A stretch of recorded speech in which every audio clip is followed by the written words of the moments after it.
আসসালামু আলাইকুম। আজকের ডে নাম্বার 25 আর কোম্পানির ডিউটি শেষ করে বাসায় ফিরছিলাম। তখনই মনে পড়ে যে না, আমি তো অফিসের লাইট আর এসি বন্ধ করতে ভুলে গেছি। যদি এই সব কিছু চালু থাকে তবে কালকের এসে সৌদি যদি দেখে আমারে একদম সোজা কমপ্লেন দিবে আমার ম্যানেজারের কাছে। এই জন্য দ্বিতীয়বার ভিতরে এসে সবকিছু বন্ধ করি এবং বন্ধ করে বাসায় আসতে হয়। আর এখন সময় প্রায় দুপুর 2টা 20-এর মতো, আর রোদ্দুর এত পরিমাণে যে ক্যামেরা ফোকাস করতে পারতেছিল না। যাই হোক, সবকিছু বন্ধ করতে একটু কষ্ট হয় কারণ আমি প্রায় বাসা পর্যন্ত চলে আসছিলাম। সেইখান থেকে এই রোদ্দুরের ভিতরে এতখানি জায়গা আবার পায়ে হেঁটে আসতে হয় এবং বন্ধ করে সবকিছু যেতে হয়, কারণ সকালবেলা সৌদি আসে আমার আগে আর আমি আসি প্রায় আধা ঘন্টা পর। তো সৌদি এসে যদি দেখে সবকিছু চালু তো আমার কমপ্লেন দিবে অবশ্যই। যাই হোক, বাসায় আসার পর বিকেল 4টা বাজে বের হই ডেলিভারি কাজে।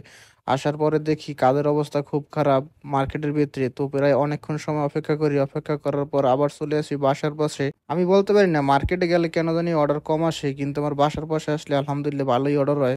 এই জন্য আজ থেকে ডিসাইড করছি যে বাসার পাশেই থাকবো। বাসার পাশে আসার সাথে সাথে আলহামদুলিল্লাহ প্রথম অর্ডার আসে এবং আর রাত্রির 12টা পর্যন্ত প্রায় কাজ করি। আর আজকের আপনাদের দেখাবো যে সৌদি আরব নারীরা কিরকম পর্দা করে। যাই হোক, দেখেন ওই দরজার পিছনে একজন নারী অর্ডার নিতে দাঁড়াইছে।